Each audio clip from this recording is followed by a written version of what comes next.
Muy buenos días, amigos. Nos encontramos en el estudio de las letras rojas del Mesías, un estudio que tiene la intención de mantenernos todo el tiempo estudiando las palabras del Mesías para poder reconocer su carácter, para reconocer su personalidad y para reconocer la estatura del varón perfecto con la intención de poder confrontarnos y poder acercarnos hacia esa estatura, hacia ese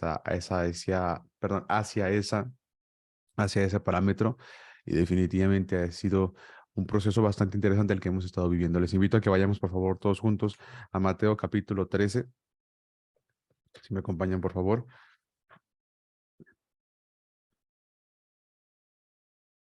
Y seguimos aquí en el paréntesis que hace Jesús con respecto a las parábolas de las que estábamos platicando o hablando. Y estamos en la parábola, después de ver la parábola del trigo y la cizaña, mencionó la parábola de la semilla de mostaza y luego después la parábola de la levadura. Y después hace otro paréntesis y luego y ahora sí explica la parábola del trigo y la cizaña. ¿Sale? Hemos necesitado estar trabajando esto tanto tiempo porque ya lo saben, y para las personas que esta es la primera vez que se conectan, ustedes conocen perfectamente que las parábolas tienen aplicativos dependientes en función del involucramiento del estudiante. A mayor involucramiento del estudiante, mayor interpretación o mayor profundidad en la interpretación de una parábola. ¿Cierto? ¿Estamos de acuerdo con lo que acabo de decir? A mayor involucramiento del estudiante, mejor interpretación o mayor profundidad de la interpretación del estudiante en la comprensión y la aplicación de esa parábola. Y es que así es como funciona según lo que dice el versículo número 34 y 35, que era el uso de las parábolas, lo que iba a hablar el Mesías. Y siempre cuando termina alguna parábola menciona el concepto de que tenga oídos para oír, que oiga. ¿Sí? Esto es lo que nos dice, y lo hemos dicho ya en ocasiones anteriores, es que siempre hay palabra sonando, siempre hay palabra hablándose, siempre hay palabra disponible y dispuesta para ti y para mí. El tema es si tú y yo lo estamos escuchando, si tú y yo estamos prestando atención. Si tú y yo no estamos prestando atención, estas parábolas serán simples historias, así, tal cual, porque tu involucramiento es muy bajo. Pero si estas parábolas, perdón, pero si tú estás involucrándote con la palabra, si tú estás intentando comprender mejor, si tú estás intentando acercarte al Señor, si estás intentando de verdad estar a sus pies, si de verdad estás intentando buscar la parte de su favor, pero la parte de su favor a partir de la instrucción y la corrección y el perfeccionamiento y el desarrollo de la santidad, entonces definitivamente no solo lo vas a ver como una historia. Para que esto te quede todavía más claro, quiero hacer un hincapié especialmente en este versículo. ¿Cuál es nuestro objetivo como creyentes? Y esta parte va a ser definitivamente importante, ¿sale?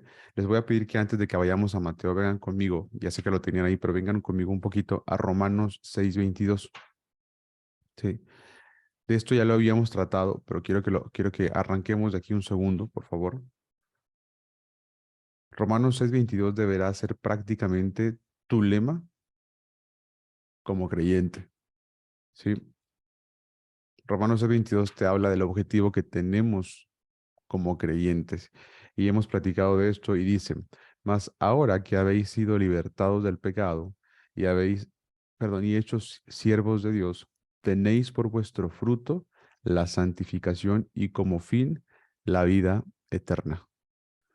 ¿Se acuerdan una ocasión que estuvimos platicando, justamente la ocasión anterior, y veíamos cómo en la parábola justamente del trigo y la cizaña, y veíamos cómo, perdón, del trigo y la cizaña no, sino que la parábola de la semilla de mostaza, cómo entendíamos una perspectiva completamente diferente a la que habíamos creído? Y veíamos, y justamente Javier me acuerdo mucho que asentía y decíamos cómo prácticamente ahora lo que estamos estudiando, todo es siempre como una cachetada, como un guantazo en la cara, y que siempre nos está corrigiendo y que ahora siempre nos está intentando perfeccionar y que ahora siempre son temas para corregir. Bueno, ¿por qué? porque literalmente nuestro propósito y nuestro deseo y nuestro objetivo, ahí dice ahí, deberá ser dar el fruto de la santificación. Tu trabajo y mi trabajo es dedicar de verdad tiempo, esfuerzo, energía y todos nuestros recursos para desarrollar eso, santificación. Y dice, y como fin, la vida eterna. Dice, para esto es para quienes, dice, para los que han sido libertados del pecado y hechos siervos de Dios. Si esto es definitivamente algo que comulga con lo que tú estás deseando, pensando y llamado a hacer, definitivamente escuchar estas parábolas no puede ser una simple historia. Necesita ir más a profundidad. Y dicho lo anterior, vengan conmigo por favor de vuelta. Mateo, ahora sí.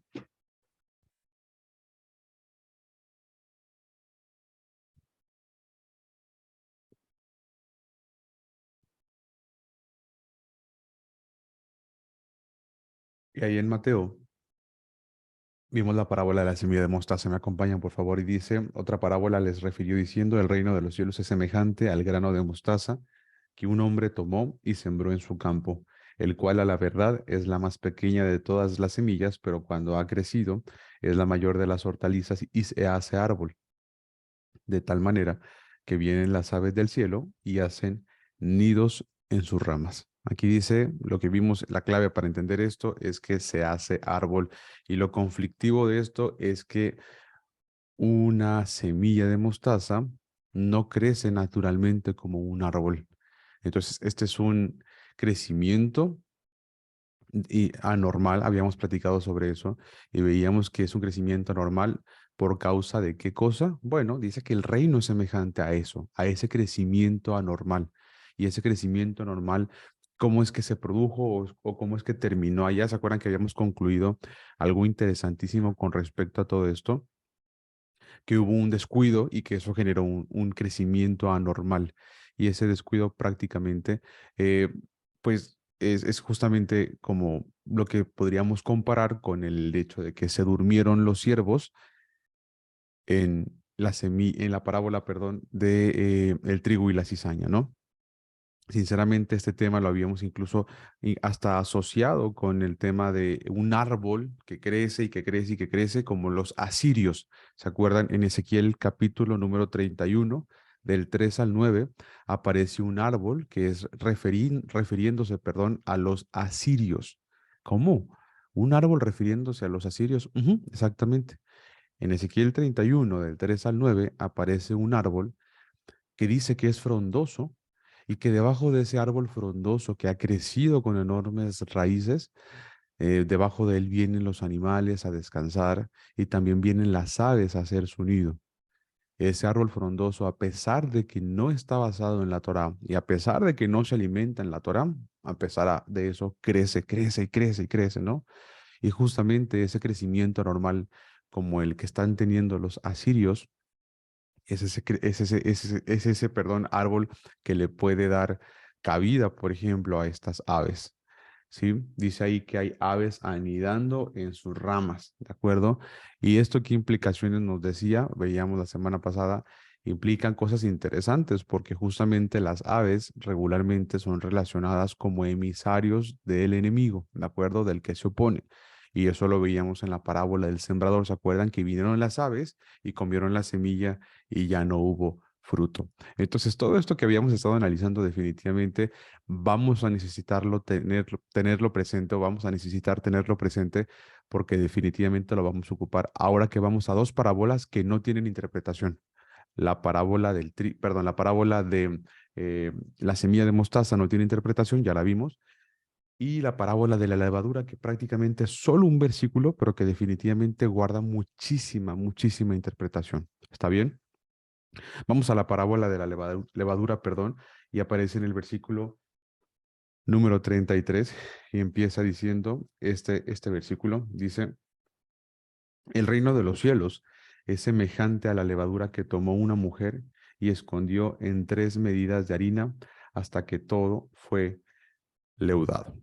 Ok, solamente tenemos eso, necesitamos interpretarlo todo lo demás y dijimos que con base en el involucramiento es como vamos a poder interpretarlo. Si no hay involucramiento, Lo siento, difícilmente la vas a poder entender. Pero bueno, aparece la levadura que tomó una mujer. Aparece una persona prácticamente que hasta ahora pues solo habían sido prácticamente unos mismos personajes. Habíamos tenido como personajes al sembrador, habíamos tenido como personajes al dueño del campo, incluso también habíamos tenido a los siervos que trabajaban en el campo o a la familia justamente, pero no habíamos tenido a ninguna mujer.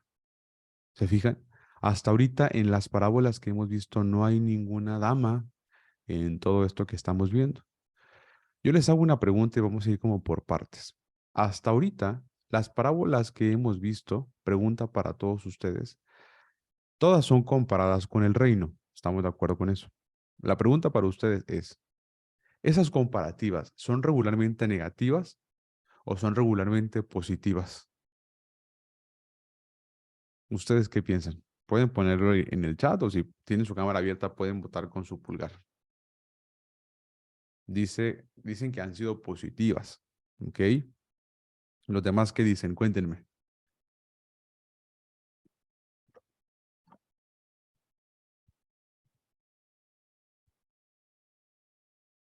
La respuesta correcta es que son comparativas negativas. Sí, la mayoría son comparativas negativas. Por ejemplo, la del sembrador, antes de que dé fruto, se sembró junto al camino, se sembró junto a espinos, se sembró junto a las piedras. Y luego después dice que cayó en buena tierra.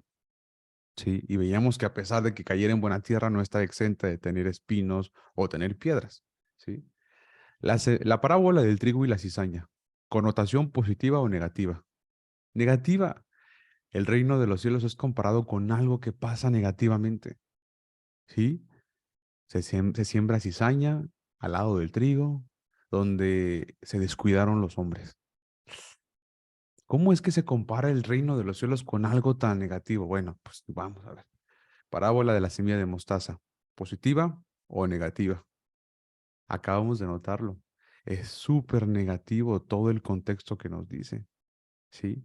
Es un crecimiento anormal y dice que el reino de los cielos se compara con eso. Ahora que tenemos estas tres parábolas, pregunta para ustedes. ¿Por qué el reino de los cielos se compara con tantas cosas negativas? ¿Por qué no el reino de los cielos dice que es como, pues sencillamente un tesoro que es encontrado y que definitivamente es algo que se mantiene y que crece y que produce? No, todo dice que se compró, que se comparó, que cayó junto a, que se sembró junto con las cosas negativas, con piedras, con espinos, con cizaña, con crecimiento anormal. Dice ahí más abajo unos que están ahí como cizaña, que son de tropiezo en el propio reino. O sea, ¿por qué es que el reino de los cielos tiene tantas complicaciones? Seamos sinceros. ¿Ya me entienden a qué me refiero? ¿Por qué el reino de los cielos tiene tanta complicación si debería ser algo más sencillo, ¿no? Pues es el reino de los cielos, es el rey de la eternidad. Y dice por acá Isaac, por la rebelión que hubo antes del principio, me gusta esa respuesta, podría ser. El Mike puso porque el engañador interviene con maldad, me gusta totalmente, pero ¿por qué? No, no, pero si no, estoy muy de acuerdo, por supuesto que tiene que ver con todo eso. Y yo les hago una pregunta, ¿por qué a pesar de todo eso, por qué a pesar de todas las complicaciones, el reino de los cielos sigue queriendo establecerse entre nosotros? ¿Ya se dieron cuenta? Que a pesar de todas las complicaciones, el reino de los cielos y la promesa del Señor no se retorna, sino que se mantiene fiel. A pesar de que de verdad los depositarios del reino se duermen, meten cizaña, les creen al afán del siglo, se engañan con las riquezas, crecen como cizaña, eh, crecen junto a las piedras, no tienen raíz, el sol las quema, las complicaciones de la vida, son como tropezadero, o sea, ¿por qué? ¿Por qué el Señor sigue siendo fiel a pesar de que nosotros seamos todo esto? Vemos que el reino se quiere establecer en nuestras vidas. Esta es la fuerza de las parábolas. Por favor, escúchenla. El reino se quiere establecer en nuestras vidas y nuestras vidas podría ser que estén distraídas como la cizaña, distraídas con el afán, distraídos con el engaño, distraídos como creciendo anormalmente. Ya nos dimos cuenta de esto. Y aún así el reino de los cielos elige nuestras vidas como depositarios para implementarlo, para implantarlo, para desarrollarlo y para hacerlo crecer. Por eso es tan complicado el reino de los cielos, porque los depositarios, quién sabe qué estén haciendo, o no sé si están siendo engañados, o no sé si están distraídos, o no, bueno, pues ya nos damos cuenta. Por eso si se fijan, al principio de cada parábola dice eso, el reino de los cielos es semejante a, y no es nada bonito, no es nada bueno. ¿A quiénes les dedicaba esto? Pues al estudiante involucrado. A ti y a mí te lo está dedicando. Y si tú eres un estudiante involucrado que ha comprendido que esto es para sí, necesitas tomar lo que de aquí tiene que ver contigo. Y hoy, con esta parábola de esta mujer, te vas a dar cuenta que hay mucho de lo que definitivamente Jesús quería contarles. ¿Qué tenemos hasta ahora? Que el reino de los cielos ahora es semejante a una mujer. ¿Cómo una mujer? Bueno, dice a una mujer dice, es semejante a la levadura que tomó una mujer y escondió 3 medidas de harina hasta que todo fue leudado. Dice acá, escondió 3 medidas. ¿Creen que el 3 sea algo arbitrario o creen que tenga un significado? Definitivamente como estudiante ya sabemos que tiene un significado y yo les voy a dar una interpretación que es la más probable que podría tener relación con esto hablando del contexto. Podría ser una connotación positiva el concepto que escondió una levadura y que la levadura se leudó y demás. Sin embargo, ya vimos que todas las parábolas tienen una connotación negativa. Vamos a revisar si esta podría saltarse de lo negativo. Sin embargo, ella tomó levadura, ¿de acuerdo? Y la colocó en 3 medidas de harina. Regularmente, ahora sí pregunta para ustedes, ¿la levadura tiene connotación positiva o negativa? Regularmente la levadura tiene connotación negativa. ¿Se acuerdan cómo Jesús decía que se cuidaran de la levadura de quiénes? De los fariseos. Exacto. Y entonces siempre tiene una connotación negativa la levadura. ¿Por qué tiene una connotación negativa la levadura? A pesar de que el pan se necesita con levadura para que tenga esa forma, pues justamente porque la levadura lo que hace es que el pan se infle, ¿sí? El pan tenga aire, pueda producirse estas burbujas de aire, pero la verdad es que no es otra cosa más que aire, no es realmente pan. Si tú tomas un pan, ¿cierto? Y lo oprimes y lo comprimes y lo comprimes, vas a sacar todo ese aire que estaba por dentro y te quedará una bolita, lo cual pues ya es definitivamente como el contenido neto o pues tal cual el contenido que realmente es ese pan. Todo lo demás fue aire. Y especialmente en Pesa que el Señor nos pide comer panes sin levadura. Lo más correcto, perdón, sería panes sin leudar, ¿sí? Y regularmente de que está hecho, dice acá que dice que escondió en 3 medidas de harina. Regularmente, ya sé que se pueden hacer de más cosas, pero la pregunta es, regularmente, ¿de qué está hecho o de qué se hace el pan? ¿De qué harina se hace el pan? De trigo. Y si ustedes se fijan, ya habíamos platicado de la parábola del trigo y la cizaña arriba. ¿Quién es el trigo? ¿Se fijan? ¿Quién es el trigo? ¿Quiénes son el trigo? ¿A quiénes representan el trigo? ¿A quiénes representan las buenas semillas de trigo? Por supuesto, los hijos del reino. Exacto, mi querido Isaac. ¿Se fijan cómo necesitamos seguir construyendo las parábolas? Hay que recordar esto. Mateo no escribió cronológicamente. Mateo lo correcto es que escribió por categoría de tema. Él escribió todas estas parábolas en un mismo capítulo. Así como en Mateo 5, 6 y 7 escribió prácticamente no el sermón del monte, sino los sermones del monte. Todos los sermones que les daba en el monte los escribió juntitos. ¿Sí? Así era la forma de escribir de Mateo. Hay que recordar que Mateo era un cobrador de impuestos, tenía esta mentalidad como de contador, para que me entiendan. Y como contador, si ustedes han visto cómo hace un contador, definitivamente necesita clasificar los egresos, los ingresos y todo el tema definitivamente por su categoría. Bueno, prácticamente Mateo hizo eso. Y en esta ocasión, Acomodo esto de forma que tú y yo podamos todavía definitivamente relacionar las parábolas. Por supuesto que hay relación y estamos notando que está hablando de una medida de trigo o, o trigo que está molido para que se convierta en harina, en al cual se le introdujo levadura. Pregunta para todos ustedes, ¿esta mujer entonces tiene connotación positiva o negativa? ¿Está leudando a los hijos del reino? ¿Ustedes qué dicen?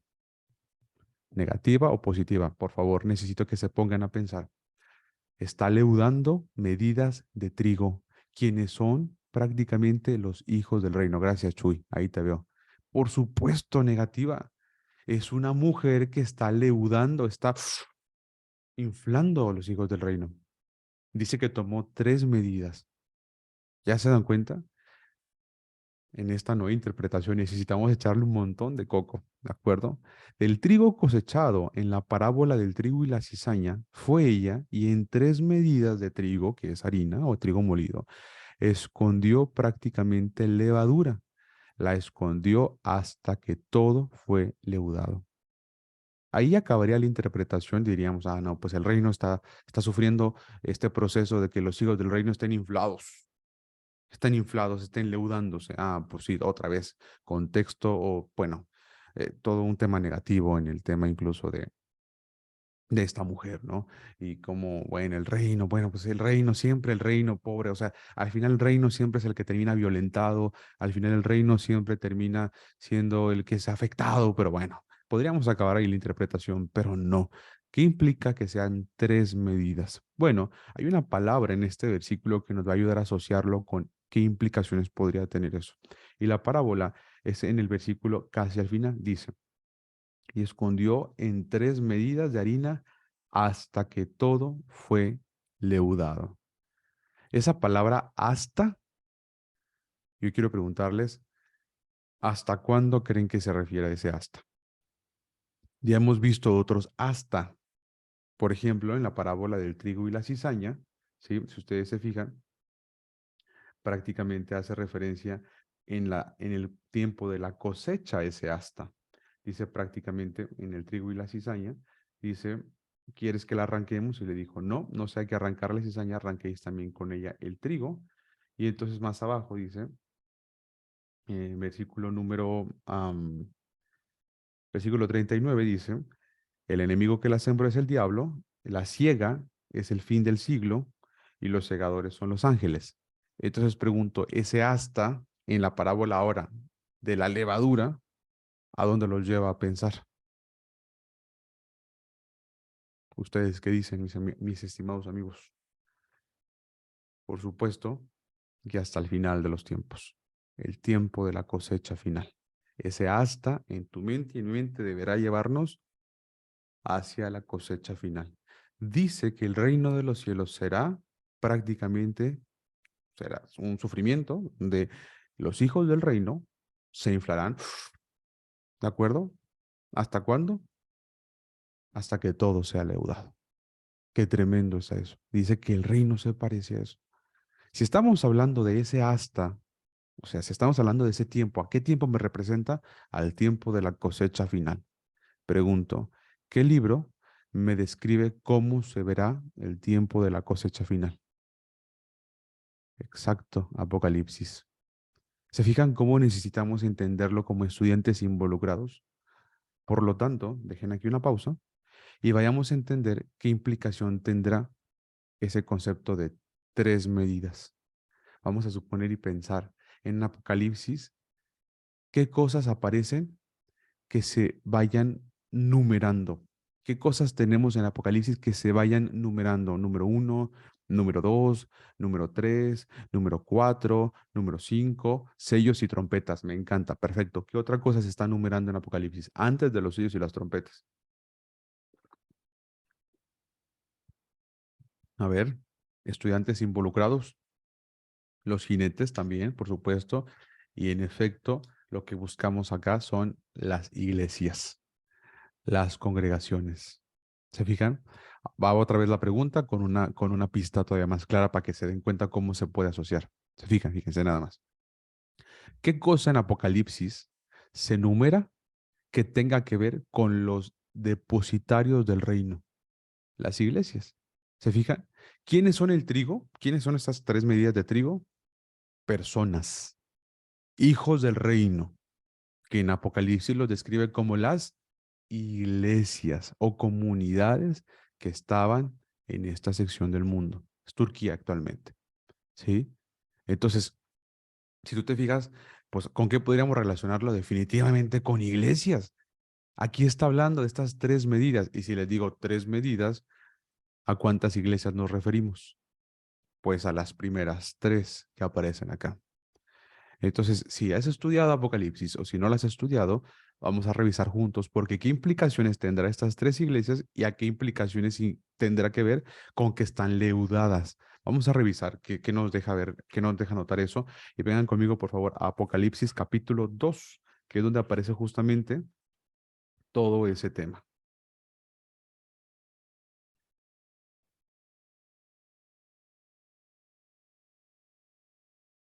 ¿Sí?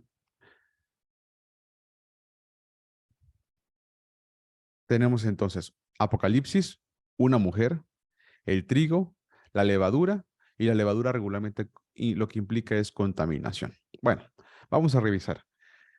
Iglesia número uno, yo tengo de título en Apocalipsis 2:1, yo tengo el mensaje a Éfeso. En sus apuntes, por favor, pongan la número uno como Éfeso, ¿de acuerdo? Y empieza a describir primero algunas cosas con relación a lo general, pero en el versículo 2 empieza hablándole a Éfeso y dice, yo conozco tus obras y tu arduo trabajo y paciencia, y que no puedes soportar a los malos. Y has probado a los que se dicen ser apóstoles y no lo son, y los has hallado mentirosos. O sea, Éfeso eran buenos para auditar. Y has sufrido, y has tenido paciencia, y has trabajado arduamente por amor de mi nombre. Por favor, encierra la palabra amor, amor de mi nombre, y no has desmayado. Ok, dice después, pero tengo contra ti que has dejado tu primer amor. Y esa es una primera amonestación que vamos a notar. A Éfeso, lo que se le amonesta es que ha abandonado el primer amor, o como mejor podríamos decirlo, el principal amor. ¿Sí? Éfeso es una comunidad que abandonó el primer amor. Si pudiéramos pensar en estas tres medidas de harina, imagínense que tenemos prácticamente como tres envases, tres botes, tres frascos, ¿de acuerdo? Y el primero podríamos asociarlo perfectamente con Éfeso. Y Éfeso ha sido leudado a tal punto de que ha perdido su primer amor, ¿sí? ¿Qué dijimos que es la levadura? Una apariencia, ¿de acuerdo? Aparentemente está gigante, aparentemente es grande, aparentemente es enorme, aparentemente todo es aparente, ¿sí? Y dice acá claramente, has dejado tu primer amor, has dejado abandonado lo principal, tu principal amor, ¿sí? Y dice el versículo 5, recuerda, y esa es la parte de la reprensión que le da, recuerda por tanto de dónde has caído y arrepiéntete y haz las primeras obras, otra vez, recuerden, miren, primeras. Le está diciendo, retórnate, vuélvete a dónde? A lo primero. Y le dice, pues si no vendré pronto a ti y quitaré tu candelabro de su lugar si no te hubieres arrepentido o retornado. Pero tienes esto, algo que es bueno para Éfeso. Tienes esto, que aborreces las obras de los Nicolaitas, las cuales yo también aborrezco. Y otra vez, el que tiene oído, oiga lo que el Espíritu dice a las iglesias. Pregunta para ustedes. ¿Algo les hará relacionar esa frase que también aquí aparece, el que tiene oído? Oiga, es la misma frase que le decía en las parábolas. Prácticamente las parábolas, Gera, Jaime, Beto, que son los que hemos estado estudiando Apocalipsis, prácticamente las parábolas es un anticipo de lo que les va a reprender en Apocalipsis. Las parábolas son exactamente una sombra de lo que en Apocalipsis les va a terminar reprendiendo. ¿Por qué? Porque las parábolas no corrigieron prácticamente, no fueron lo suficientemente entendidas en aquel tiempo. Y nos deja notar que para el tiempo final va a haber mucha gente que no lo entendió. ¿sí? Entonces, ¿qué estamos notando? Otra vez, deseo de involucramiento del alumno, del estudiante, para entender la amonestación que está haciendo. El que tiene oído, oiga, ¿sí? Y dice después, en el tema, bueno, primer frasco, primera iglesia, Éfeso, ¿sale? Segunda iglesia. Bueno, a la primera, ¿qué le amonestó? Que abandonó su primer amor, ¿de acuerdo? Que abandonó su primer amor y que le dice, retórnate a las primeras obras que hiciste. Regrésate a tu principal amor, ¿sí? ¿Y qué implicaciones tiene el abandonar el primer amor? Pues definitivamente dice ahí que como quiera estaban auditando, estaban teniendo muchas obras, estaban desarrollándose, estaban pues auditando a los apóstoles. Sin embargo, no había amor en esto, no había amor para el Señor, ¿sí? ¿Qué es esto? Como este árbol que crece, crece, crece, crece, crece, crece, pero de forma anormal. ¿Se fijan? No hay un crecimiento correcto. Vamos al siguiente. Dice, para Esmirna, es la segunda iglesia, ¿de acuerdo? Pensemos en este segundo frasco, ¿de acuerdo? Am, dice, y escribe al ángel de la iglesia Esmirna, el primero, el postrero, el que estuvo muerto y vivo, dice esto, está refiriéndose a Yeshua como el que ha existido siempre. 9. Yo conozco tus obras y tu tribulación y tu pobreza, pero tú eres rico. Y la blasfemia de los que se dicen ser judíos y no lo son, sino sinagoga de Satanás. ¿Qué le está diciendo? Ustedes dicen ser, pero no lo son. Esa es la conclusión de esta segunda iglesia, Esmirna. ¿Se acuerdan? Se dicen ser, pero no lo son. Levante la mano o nada más confírmame. Si estamos asociando las parábolas con, con estas iglesias, ¿cierto? Creo que está bastante claro y bastante así, empujado en la cara, pues. Dice, yo conozco tus obras y tu tribulación y tu pobreza, pero dices ser rico. Fíjate lo que está diciendo. Pero dice aquí, pero tú eres rico, está ahí mal traducido, lo correcto es, pero dices ser rico. Y la blasfemia de los que se dicen ser judíos y no lo son. Por favor, encierren la palabra blasfemia, porque esa es la definición de blasfemia. Los que se dicen ser judíos y no lo son. Y aquí el concepto de judíos no se refiere a la nacionalidad, sino se refiere a al propósito del judío. ¿Sí? Escuchen esto, aquí no se refiere a la nacionalidad o a la religión, se refiere al propósito del judío. ¿Y cuál es el propósito del judío? ¿Qué significa judío? ¿Qué significa Yahidí, que es literalmente el concepto? Exacto, tiene que ver con alabar, tiene que ver con alabanza, tiene que ver con que vive para alabar al Señor, su vida es una alabanza completa. ¿Qué no es el propósito de la buena semilla ese? Alabar, enseñar, duplicar, erradicar el mal, poner o establecer o implementar el reino. Por supuesto. Pero ¿qué está haciendo este? Dice que se dice ser judío, pero no lo es. De palabra, por supuesto, pero de hechos, dice ahí, conozco tus obras. O sea que realmente, cuando se acaba toda la levadura, realmente, ¿qué es lo que sí queda? Pues no queda nada, brother, quedan solo tus palabras. Dice, y no lo son, sino sinagoga de Satanás. Mira lo que se refiere o lo que les dice es fuertísimo esto, sino que son sinagoga de Satanás. ¿Cómo? ¿Y esta iglesia que está aquí, Esmirna, es parte del reino? ¿Está tomada en cuenta para el reino? ¿Y tiene una sinagoga de Satanás? Pues por supuesto que es parte del reino, ¿se acuerdan? Que dentro del reino también creció cizaña. ¿Sí? Ahora, quiero que presten atención a esto, por favor, y esta respuesta se la saben los que estudian conmigo Apocalipsis los sábados.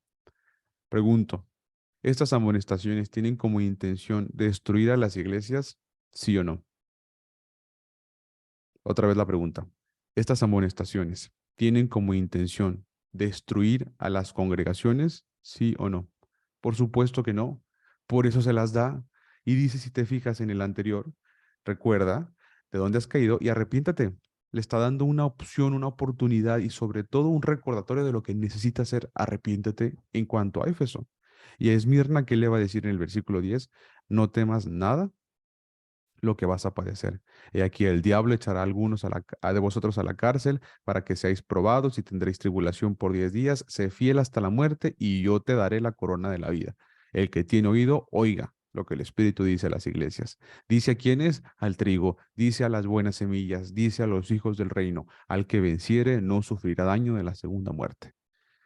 ¿Por qué la segunda iglesia está inflada? Por eso, porque son blasfemos, porque dicen que sí son, pero no hacen eso, no viven como eso. Y eso es la definición de blasfemia.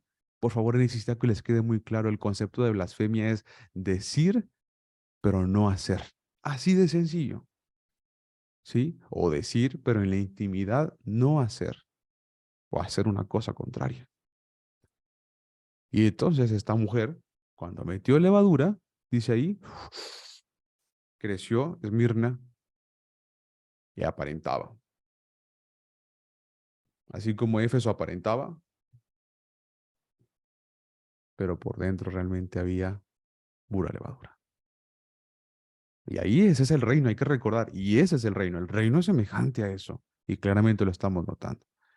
Tercer frasco de harina, tercer frasco de trigo molido, tercera iglesia. ¿Quién es? Pérgamo, ¿sí? Y escribe el ángel a la iglesia en Pérgamo. El que tiene la espada aguda de dos filos dice esto: yo conozco tus obras y dónde moras. Fíjate, yo te conozco.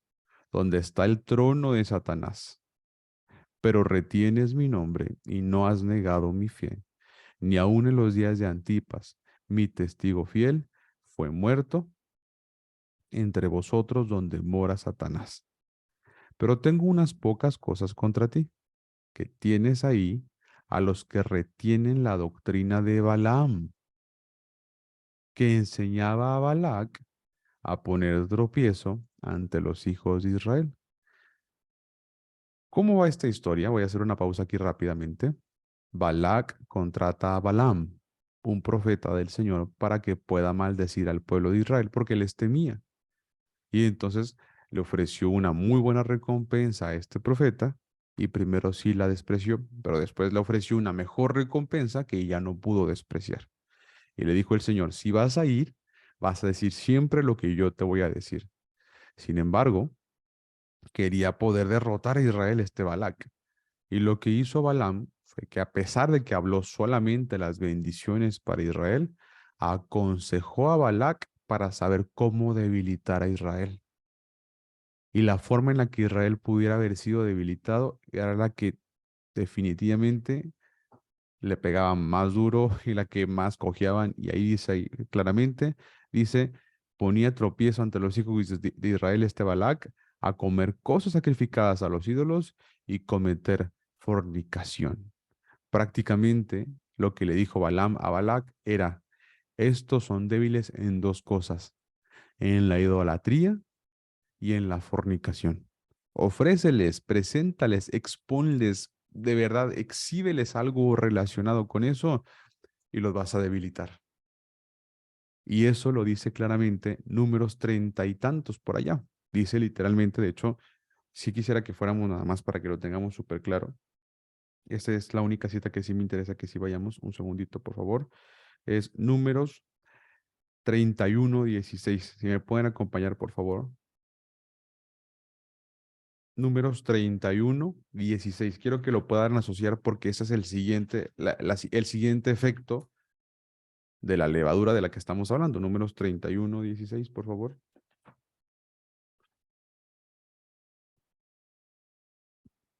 Hay que recordar que durante esta época de números, Israel sigue en el desierto y pasan cerquita de Moab. Balac era el rey de Moab, ¿sí? Y Balac se asusta porque dice que son muchísimos. En Números 31:16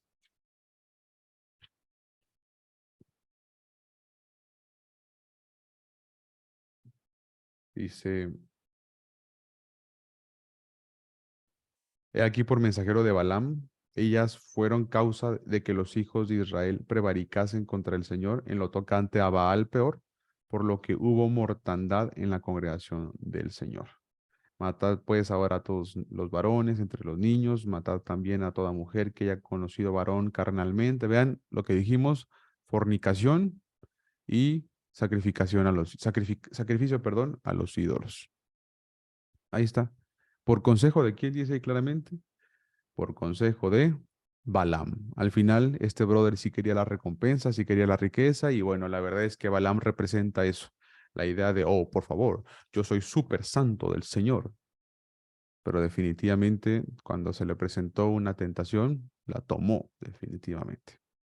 Y entonces, la tercera, que es Pérgamo, le dice eso. Tengo pocas cosas contra ti. Estoy leyendo el versículo 14 del capítulo 2 de Apocalipsis. Dice que dice que tienes ahí a los que retienen la doctrina de Balaam. O sea, a gente que está en tema de fornicación y en tema de la mezcla de lo santo con lo profano en el tema de los ídolos. Eso significa la doctrina de Balaam. ¿De acuerdo? Por tanto, y aquí está la salida, arrepiéntete, pues si no vendré a ti pronto y pelearé contra ellos con la espada de mi boca. Y el que tiene oído, oiga lo que el Espíritu dice a las iglesias. Otra vez, como parábola, termina ahí prácticamente. ¿Sale? Entonces, estas son las tres medidas. ¿Están infladas o no están infladas? Sí, por supuesto que sí. Pero en total, ¿cuántas medidas manejó la mujer? 3 de trigo. Y hubo otra medida más, la que ella tomó de levadura. Exactamente, Isaac, 3 y 1. ¿Cuál es esa cuarta? Y aquí esto les va a sorprender. ¿Cuál es esta cuarta medida que tomó? Pues por supuesto tendríamos que ver realmente, o sencillamente, mejor dicho, la iglesia número 4. ¿Se fijan? Y la cuarta es ¿quién? Una que se llama Tiatira. Y con Tiatira le empieza diciendo, el Hijo de Dios, el que tiene ojos como llama de fuego y pies semejantes al bronce bruñido, dice esto. 19 del 2 de Apocalipsis. Yo conozco tus obras, y amor, y fe, y servicio, y tu paciencia, y que tus obras postreras son más que las primeras. Pero tengo unas pocas cosas contra ti. Tú que toleras que esa mujer Jezabel, que se dice profetiza, enseñe y seduzca a mis siervos a fornicar y a comer cosas sacrificadas a los ídolos. Y le he dado tiempo para que se arrepienta, pero no quiere arrepentirse de su fornicación. He aquí, yo la arrojo en cama y en gran tribulación a los que con ella adulteran si no se arrepienten de las obras de ellos. Pregunta para ustedes, ¿a quién creen que se refiere la mujer de Mateo capítulo 13? Pues es la única mujer que aparentemente está dañando al pueblo de Israel. Una tal Isabel o Jezabel. ¿Se fijan? Sinceramente yo jamás había asociado esto hasta el día de hoy. Jamás habría asociado que la mujer de las parábolas de la levadura podría tener que ver con esta mujer. Y dice que esta mujer enseña y seduce a los siervos del Señor a fornicar y a comer cosas sacrificadas a los ídolos. Nuevamente, ¿qué es esto? Un tema de desorden completamente sexual. El tema de Jezabel o Isabel prácticamente es un desorden de nivel sexual y de una mezcla de lo santo y lo profano.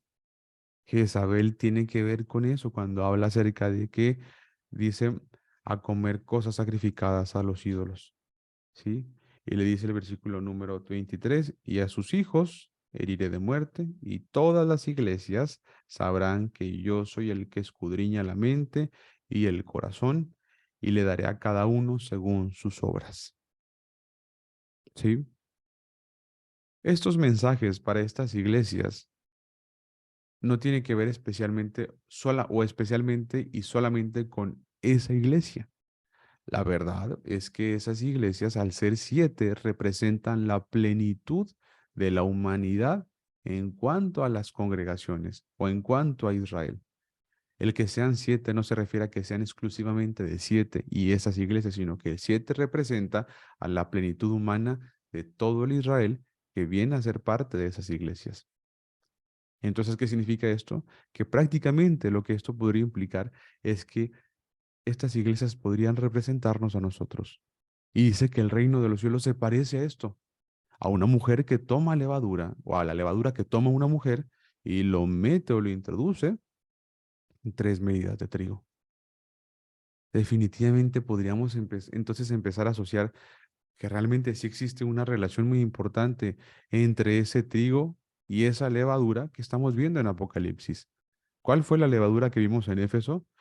Que abandonó su primer amor. Tenían obras, pero habían abandonado el amor. En Esmirna, aquí vimos claramente la blasfemia, incongruencia. Y en Pérgamo aparece la doctrina de Balaam, fornicación y una mezcla de lo santo y lo profano.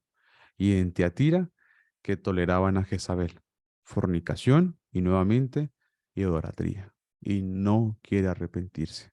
¿Sí? Y el versículo claramente dice, 23 dice, y a sus hijos heriré de muerte si no quieren arrepentirse. Dice, y a todas las iglesias sabrán que yo soy el que escudriña la mente y el corazón, y a cada quien daré según sus obras. Esto es el reino de los cielos, mis estimados amigos. Esto es el reino de los cielos. Según Apocalipsis, el reino de los cielos es semejante a esto. Las iglesias están llenas de levadura. Y a pesar de que solo vemos 4, con la cuarta basta para notar que esto aplica para todos. Por eso les pido que en el versículo 23 encierren la palabra todas las iglesias. Porque a pesar de que solo vimos 4, son suficientes para definitivamente ampliarlo para todas, porque dice claramente y que todas las iglesias sabrán, porque Él escudriña la mente y el corazón. Después, los sellos y después las trompetas o los shofarot que aparecen en el capítulo 10 y 9 de Apocalipsis, por supuesto que siguen teniendo que ver con estas congregaciones, ¿sabes? Entonces, definitivamente es algo que deberíamos de seguir notando. Pero bueno, ¿sale? Hasta aquí se puede entender perfectamente. Regresemos a Mateo, por favor. Esa parábola. Capítulo 13 de Mateo, versículo 33. Otra parábola les digo. El reino de los cielos es semejante a la levadura que tomó una mujer y escondió en 3 medidas de harina hasta que todo fue leudado. El reino de los cielos es semejante a eso. Y si el Mesías lo está diciendo hace unos 2000 años, tú y yo necesitamos formar parte de las iglesias que desechan la levadura. Y dice claramente Hebreos, ya no comamos pan con levadura, ya no comamos la Pascua con la levadura antigua, sino con panes sin levadura. Pesaj o Pascua tiene que ver exactamente con el abandono y el escudriñar nuestras vidas, el examinar nuestros cuerpos, el examinar nuestra mente para que definitivamente podamos saber qué es la levadura que nos queda dentro de nosotros, para poder definir qué levadura queda en nuestras vidas aún. Y entonces, si queremos, la desechemos. Dice claramente que, pues, ahí veíamos en Apocalipsis, le dijo a una iglesia, pero no quiere arrepentirse, ¿sí? Literalmente dice, pero no quiere arrepentirse en el versículo 21. Y le he dado tiempo para que se arrepienta, pero no quiere arrepentirse de su fornicación. Por eso decimos, si escudriñas cuál es tu levadura y ya la tienes bien clara, y si es que abandonaste el primer amor, o si es que por ahí el tema de la fornicación, el tema sexual, el tema de la mezcla entre lo santo y lo profano, cualquier de estas cosas que podrían encerrar más pecados, si ya lo tienes claro, bueno, pues puedes empezar a pensar si realmente lo quieres dejar o si prefieres abrazarlo. Esto es un llamado importante, amigos. Es un llamado fuerte también, porque es un llamado a la congruencia y es un llamado al compromiso. Y es un llamado a perseverar en lo que es correcto y no en lo que nuestros deseos carnales quieren. Y como hombres definitivamente necesitamos prestarle atención a esto. Necesitamos prestar atención a qué levadura podríamos tener. Definitivamente hay mucho que las parábolas nos dicen, mucho más que pequeñas o simples historias.